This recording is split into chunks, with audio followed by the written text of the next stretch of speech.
여러분 한번 상상해 보세요. 깊고 어두운 터널을 달리는 열차 안에 있는데 갑자기 연기가 차오릅니다.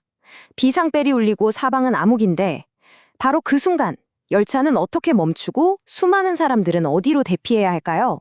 오늘 우리가 알아볼 기술이 바로 이런 절체절명의 순간을 위한 겁니다. 이 문장이 오늘 이야기의 모든 걸 말해준다고 할 수 있는데요. 열차 신호가 단순히 가라, 서라 이런 통제를 넘어서서 어떻게 우리 생명을 지휘하는 하나의 시스템이 될 수 있는지 그 가능성을 보여주는 말이죠. 맞습니다. 바로 이 질문에서 시작해 볼게요. 그냥 평범한 교통신호 체계가 어떻게 재난 상황에서 수백 명의 목숨을 구하는 생명선이 될 수 있을까요? 자, 지금부터 그 비밀을 한번 파헤쳐 보겠습니다. 첫 번째 파트, 생존을 위한 신호입니다. 여기서는요, 철도 안전에 대한 생각의 틀을 완전히 바꿔버릴 그런 기술의 핵심 개념을 살펴볼 거예요. 열차를 움직이는 신호에서 생명을 구하는 신호로의 전환이죠. 바로 이게 오늘 이야기의 핵심, KTCS 피난 연동 시스템입니다. 말이 조금 어려워 보이지만 아주 간단해요. 만약에 열차에 불이 났다? 그러면 이 시스템이 알아서 열차를 세우고 승객들을 가장 안전한 곳으로 안내하는 것까지 이 모든 걸 자동으로 한 번에 처리해 주는 겁니다. 이 그림 한번 보세요. 이게 딱 핵심을 보여주거든요.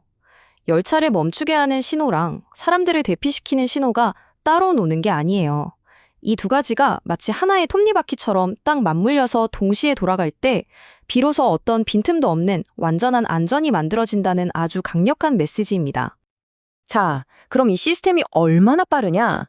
제목부터가 10초의 반응이잖아요. 말 그대로 속도가 생명인 거죠. 작동 방식은 아주 명확하고 간단해요. 딱 3단계입니다. 첫째, 센서가 연기나 불꽃을 감지하고요. 둘째, 그 신호를 받자마자 KTCS가 열차를 세우고 대피 시스템을 제어합니다. 그리고 마지막으로 관제센터에서 전체 상황을 지휘하는 거죠. 이 모든 게 거의 동시에 착착 진행되는 거예요. 네, 바로 이 숫자 10초.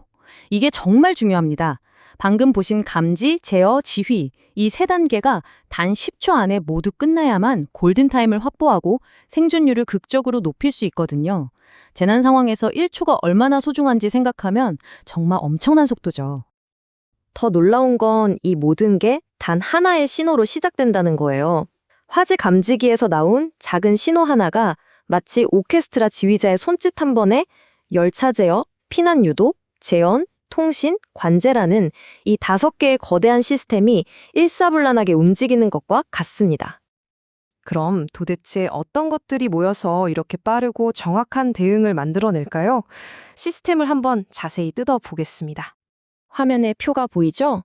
이게 바로 이 안전 시스템의 어벤져스 팀 같은 겁니다. 서로가 서로의 역할을 보완하면서 하나의 목표를 위해 움직이는 거죠.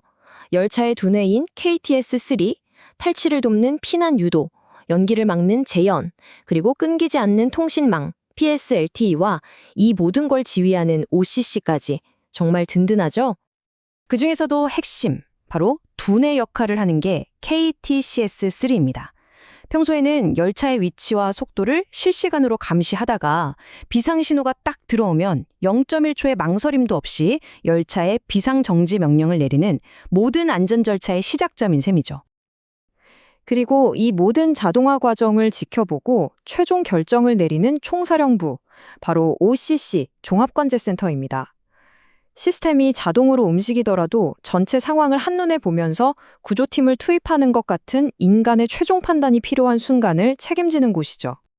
자, 지금까지는 이 시스템이 어떻게 작동하는지를 봤잖아요. 이제부터는 왜 우리가 이걸 믿을 수 있는지 그 근거를 한번 살펴보죠. 바로 안전공학의 국제표준을 통해서요. 바로 RAMS라는 개념입니다. 이게 뭐냐면 그냥 우리 시스템 안전해요 라고 말로만 하는 게 아니라 신뢰성이나 가용성 같은 항목들을 숫자로 증명하는 일종의 과학적인 성적표 같은 거라고 보시면 돼요. 첫 번째 R, 신뢰성입니다. 이건 말 그대로 고장이 나지 않게 만드는 거예요. 혹시라도 제어 장치 하나가 고장 나더라도 다른 예비 장치가 바로 그 역할을 대신할 수 있도록 2중, 3중으로 안전 장치를 해두는 거죠. 절대 멈추면 안 되니까요. 두 번째, 가용성. 이건 진짜 필요할 때. 예를 들어 정전 같은 최악의 상황에서도 반드시 작동해야 한다는 뜻입니다.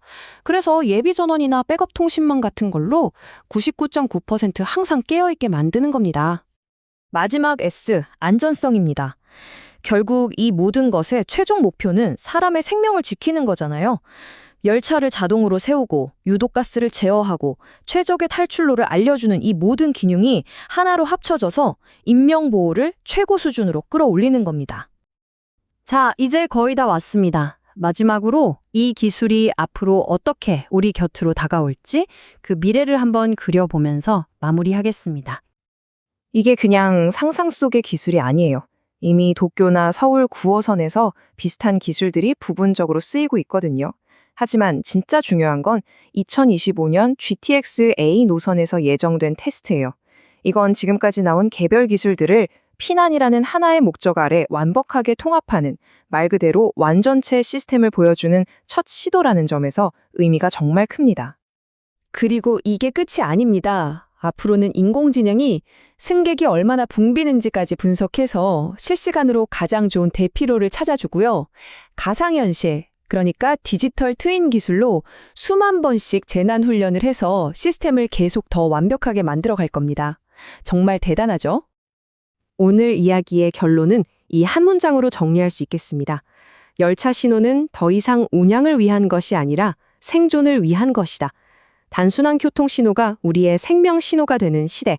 여러분은 이런 철도의 미래에 대해 어떻게 생각하시나요?